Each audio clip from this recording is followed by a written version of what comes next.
आज हम इस D-Link DWR 111 वाईफाई रूटर के साथ मेरा 5 इयर्स एक्सपीरियंस आपके साथ शेयर करेंगे।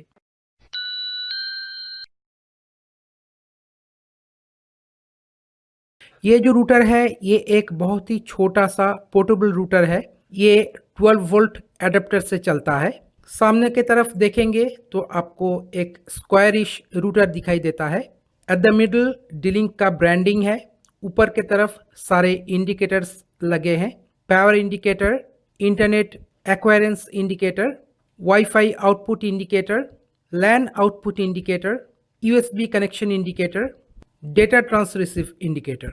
इसका बॉडी जो है ये प्लास्टिक से बना है और मैट फिनिश का है इसका बॉडी। पीछे की तरफ देखेंगे तो ये डिज़ाइन के नीचे वेंट्स किया हुआ है। नीचे की तरफ भी थोड़ा सा वेंट किया हुआ है। इसके कनेक्टिविटी ऑप्शंस के बारे में बात करें तो इसमें एक यूएसबी कनेक्टर मिल जाता है, यूएसबी पोर्ट, एक रीसेट होल मिल जाता है, एक WPS बटन मिल जाता है, एक ईथरनेट कनेक्टर मिल जाता है और एक वैन पोर्ट मिल जाता है। एक पावर कनेक्टर जहाँ पे 12 वोल्ट एडाप्टर प्लग इन होता है और एक ऑन ऑफ स्विच इसमें आपको मिल जाता है। तो ये है इसके सारे कंट्रोल्स एंड कनेक्टिविटी ऑप्शंस। ये जो यूएसबी पोर्ट है इसमें आप किसी भी स्टोरेज डिवाइस को कनेक्ट नहीं कर सकते हैं। ये सिर्फ और सिर्फ यूएसबी डोंगल कनेक्ट करने के लिए है। इसमें आप 3G या 4G डोंगल को कनेक्ट करके उसके कनेक्शन को थ्रू वाईफाई इस रूटर के ज़रिए एक्सेस कर सकते हैं। ये 2.4 गीगाहर्ट्ज़ वाईफाई रूटर है और ये वाईफाई N150 रूटर है। इसके नीचे की तरफ इसका model number, serial number, MAC ID वगैरह सब कुछ दिया हुआ है। फर्मवेयर वर्जन वगैरह सब कुछ दिया हुआ है। तो पिछले 5 साल से मैं इसे यूज़ कर रहा हूँ और आज तक इसके साथ मेरा जो कुछ भी एक्सपीरियंस हुआ है उसी के बारे में आज हम बात करेंगे। ये जो रूटर है ये एक छोटा सा पोर्टेबल रूटर है। ये कोई बड़ा प्रोफेशनल या हेवी यूसेज के लिए ये रूटर नहीं है।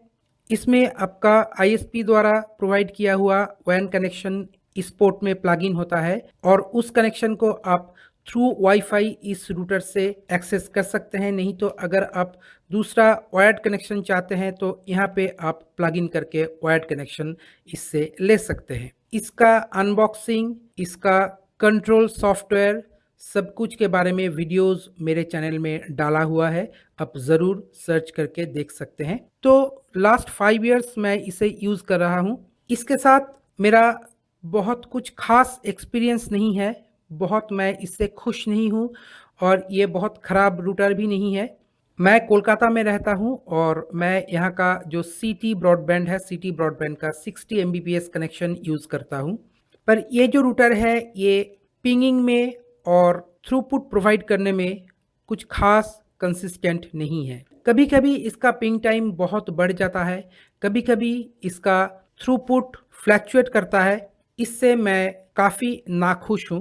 पर वैसे देखा जाए तो नॉर्मल यूसेज के लिए, वेब सर्फिंग के लिए, वीडियो वॉचिंग के लिए, शॉपिंग के लिए वगैरह वगैरह जो नॉर्मल होम यूसेज होता है उसके लिए ये रूटर बिल्कुल सही है, क्योंकि उसमें पिंग टाइम की कंसिस्टेंसी की कोई बात नहीं होती है। नॉर्मल यूसेज में उसमें थ्रूपुट फ्लक्चुएशन भी कोई प्रॉब्लम क्रिएट नहीं करता है। तो नॉर्मल यूसेज में आप इसे यूज़ कर सकते हैं। होम यूसेज के लिए, वीडियो व्यू के लिए, यूट्यूब वीडियो व्यू के लिए, या शॉपिंग के लिए, या रेगुलर बैंकिंग काम के लिए, या मेलिंग वगैरह के लिए, छोटा मोटा काम के लिए, नॉर्मल जो घर के काम होते हैं, नॉर्मल जो छोटा ऑफिस का काम होता है वो इससे आप कर सकते हैं। पर अगर आपका कोई डेटा हेवी काम हो जिसमें पिंग टाइम की कंसिस्टेंसी की ज़रूरत पड़ती है या थ्रूपुट की कंसिस्टेंसी की ज़रूरत पड़ती है, जैसे कि शेयर मार्केट का ट्रेडर्स टर्मिनल बोलिए, ऑनलाइन ट्रेडिंग का बोलिए, जहाँ पे एक एक माइक्रोसेकेंड बहुत ही वैल्यूएबल होता है, उस वक्त ये रूटर कभी कभी बहुत ही प्रॉब्लम क्रिएट करता है, क्योंकि पिंग टाइम का कंसिस्टेंसी, थ्रूपुट का कंसिस्टेंसी इसमें आपको नहीं मिलता है।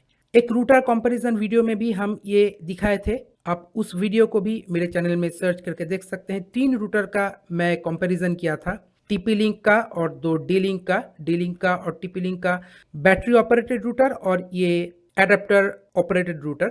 ये 3 रूटर्स को हम साइड बाय साइड रख के स्पीड टेस्ट करके हम दिखाए थे कि किसका कंसिस्टेंसी कैसा है, तो उसमें देखा गया था कि ये जो रूटर है इसका कंसिस्टेंसी कुछ खास नहीं है।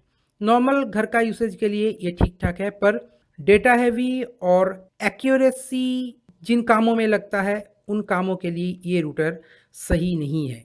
इसका connecting time, boot time, internet connection acquirance time सभी बहुत ही अच्छा है।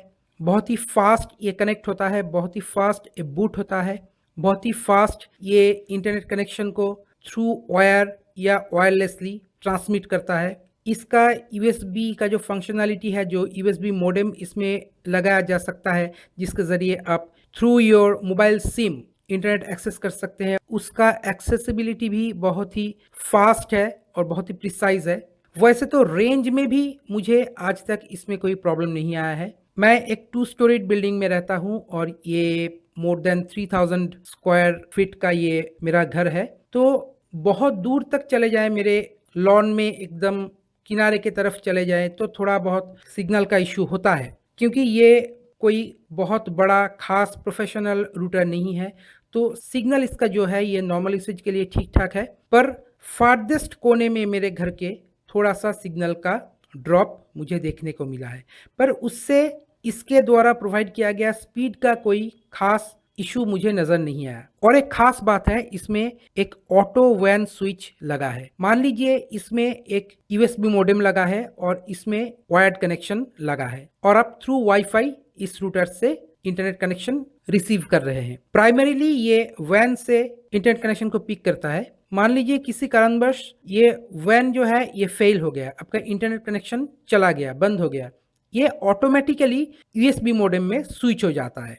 इससे क्या होता है, आपको इंटरनेट कनेक्शन में कोई भी रुकावट नहीं होता है। आप सीमलेसली या तो इससे नहीं तो इससे, मतलब कि या तो वायर्ड कनेक्शन से नहीं तो यूएसबी मॉडेम कनेक्शन से आप वाईफाई को सीमलेसली एक्सेस कर सकते हैं। वाइस वर्सा, अगर मान लीजिए कभी यूएसबी मॉडेम फेल हो गया, यूएसबी मॉडेम में आपको इंटरनेट कनेक्शन नहीं मिल रहा है, तब ये ऑटोमेटिकली वैन कनेक्शन में स्विच हो जाता है और कंटिन्यूअस वाईफाई कनेक्शन आपको प्रोवाइड करता रहता है। ये ऑन ऑफ का स्विच का जो क्वालिटी है, WPS बटन का जो क्वालिटी है, ये बहुत ही अच्छा है। कोई चीप फीलिंग आपको नहीं आता है। इस रूटर को देख के आपको लगेगा एक बहुत ही क्वालिटी प्रोडक्ट है, पर होम यूसेज के लिए, not for ultra professional usage, not for precision work. तो सम अप करूं तो ये जो रूटर है ये देखने में छोटा है, काम में ठीक ठाक है। सारा जो इंडिकेटर्स चाहिए होता है एक रूटर में, वो सारे इंडिकेटर्स इसमें दिया हुआ है। एक पोर्टेबल रूटर का जो कुछ कनेक्टिविटी ऑप्शन चाहिए होता है सब कुछ इसमें दिया हुआ है। और एक बहुत ही इम्पॉर्टेंट चीज़ है, इसमें ऑटो वैन फेलियर सिस्टम लगा हुआ है। तो दोस्तों ये था D-Link DWR 111 के साथ मेरे 5 साल का एक्सपीरियंस। अगर ये वीडियो आपको अच्छा लगा तो लाइक, शेयर और सब्सक्राइब करना मत भूलिए। मिलते हैं अगले वीडियो में, तब तक देखते रहिए लेट्स टॉक विद चंदन। नमस्कार।